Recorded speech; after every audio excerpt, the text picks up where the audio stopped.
初期どうも、まさきです。今回の動画は、見ての通りですね。花こより。花こよりを使って動画を出したいと思います。今回はね、この水をプラスさせて、花こよりを使っての動画を撮ります。水を含んでですね、水を一回含んで、花こよりでこちょこちょして、違う。水を吐かずにくしゃみができるのかっていうやつをやっていきたいと思います。で、テレビで、愛知県の代表でいうね、東海オンエアさん、東海オンエアの、メンバーの一人が、自慢と言ってやっていたんで、その人に負けないように、僕もね、愛知県としてね、やっていきたいと思います。よっしゃ。で、これ、今、花こより11個あるんですよね。この11本をとりあえず全部クリアしたいなと思います。含んでね、水をね、やっていきましょう。よろしく頼むぞ。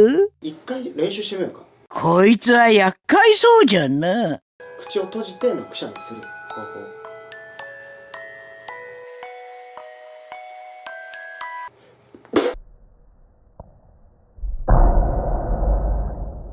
ダメだ。水、こうなるけど、大丈夫でしょう。いきましょう。それでは、本番です。いきます。いきますよ。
現場からは以上です。